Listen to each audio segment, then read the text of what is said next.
Aujourd'hui dans le Bitcoin, CryptoSauce, le grand CryptoSauce se fait sélectionner par la nature en direct au vent de Bybit, c'est terrible. Moins 435 $ pour l'instant. Le stop loss c'est ici au top tout simplement, moins 1000 $ si ça atteint cette target. Je sais que souvent les youtubeurs partagent uniquement leurs trades gagnants, mais des fois on perd. Alors pour l'instant le trade n'est pas encore perdu parce que le stop loss n'est pas encore atteint, mais c'est bien parti pour atteindre mon fameux stop loss. Pour faire simple, j'ai une fenêtre en face de moi, j'ai une vue sur une forêt, et je commence à ressentir des sortes de vibrations. Alors, l'échelle de Richter est à 0 chez moi, donc c'est pas forcément un tremblement de terre. Je me demande ce que c'est.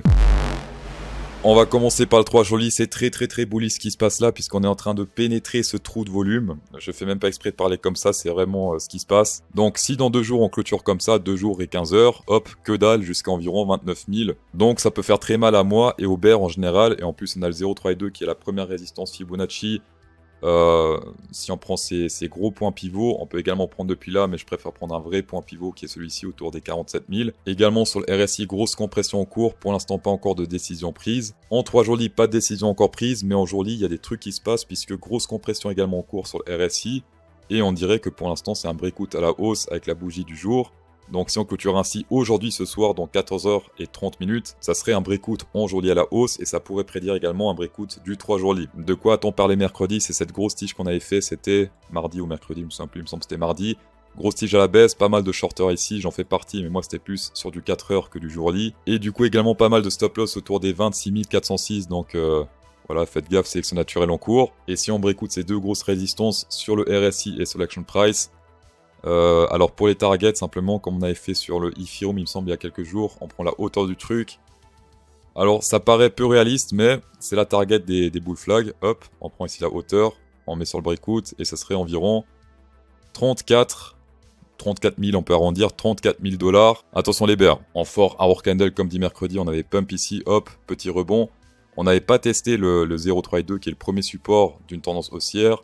Et j'avais dit, attendez au moins le retest du 0,32 ou du EMA20, ce qui s'est passé plus ou moins dans cette zone.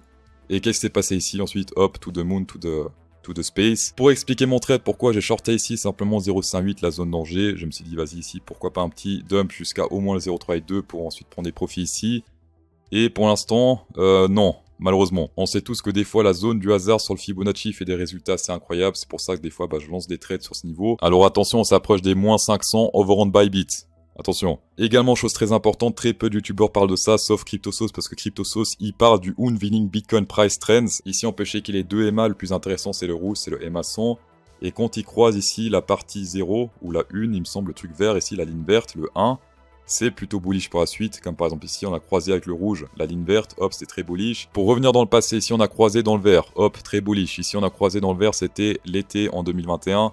Très bullish. Ici, on a croisé dans le vert, c'était un peu bullish. Ici, c'était le seul qui avait foiré, c'était cette zone-là. On a croisé dans le vert, et ensuite, on s'est pété la gueule. Ici, une fois plus, on a croisé dans le vert. Qu'est-ce qui s'est passé? Hop, très bullish pour la suite. Et là, ensuite, on est nouveau bearish. Et là, on croise une fois plus dans le vert. Niveau backtest, une fois plus. Attention les bears. Sur Binance, c'est plutôt clair. Les shorters, 55% pour 44% de longueur.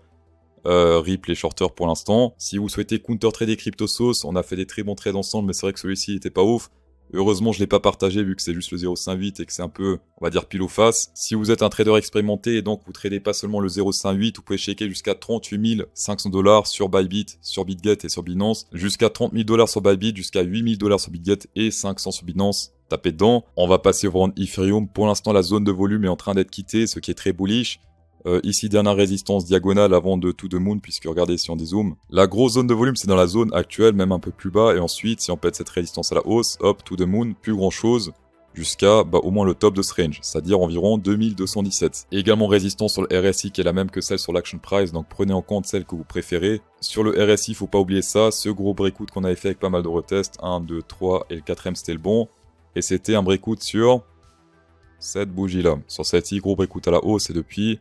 to the moon. On va passer au coin du public. Ici, on a Nicolas Sartori qui est dans les Alpes ou dans le Jura, on sait pas trop. Une petite analyse du Matic, Monsieur Sauce. Bien sûr, Monsieur Sartori. Analyse plutôt simpliste. Pourquoi chercher midi à 14h? Ici, on peut voir sur le RSI des choses très intéressantes puisque on a une sorte de range ici, support-résistance. Et quand on est entre ces deux, ça range également sur l'action price. Et quand on pète cette résistance à la hausse, qu'est-ce qui se passe? Très très bullish. Ici, breakout à la hausse. Ensuite, to the moon. On a fait un petit...